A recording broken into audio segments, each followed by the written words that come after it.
வணக்கம் திண்டுக்கல் மக்களே. இன்றைக்கி சாட்டர்டே அப்படிங்கிறனால அம்மா வீட்டுக்கு தான் வந்திருக்கோம். எங்கள் வீட்டில் மாதிரி அம்மா வீட்டில் நிறைய குழந்தைங்க இருக்கிறாங்க.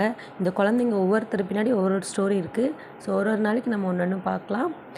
ஆக்சுவலாக இன்றைக்கி நம்ம யாரோட ஸ்டோரி பார்க்க போகிறோம் அப்படின்னா, இப்போ படுத்திருந்தாங்களே ஒருத்தவங்க, அவங்க தான். அவங்களோட பேர் பீம். ஆக்சுவலாக அவங்க நம்ம ரெஸ்கியூ பண்ணிட்டு வந்து ஒரு குழந்தை.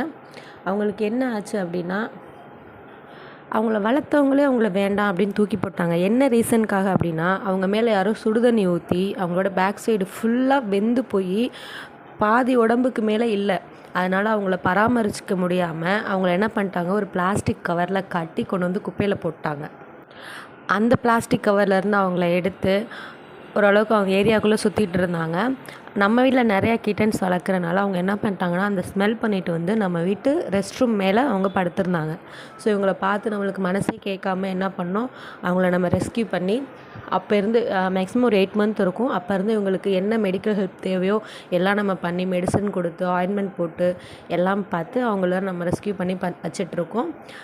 இவங்களுக்கு காயம் கொஞ்சம் ஆழமாக இருந்தனால காயம் ஆற கொஞ்சம் லேட் ஆகும் அப்படின்னு டாக்டர் சொல்லியிருக்காங்க. எல்லோரும் ப்ரே பண்ணிக்கோங்க இவங்களுக்காக.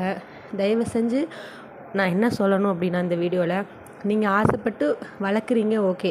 உங்களால் வளர்க்க முடியாதுங்கிற ஒரு சுச்சுவேஷன் இருக்கிறப்ப, அது இந்த மாதிரி மோசமான நிலமையில் இருக்கிறப்ப தயவு செஞ்சு யாரும் விடாதீங்க. அப்படி ஐடியா இருந்துச்சுன்னா எந்த உயிரினத்தையுமே நீங்கள் அடாப்ஷன் பண்ணி வளர்க்காதீங்க தயவு செஞ்சு.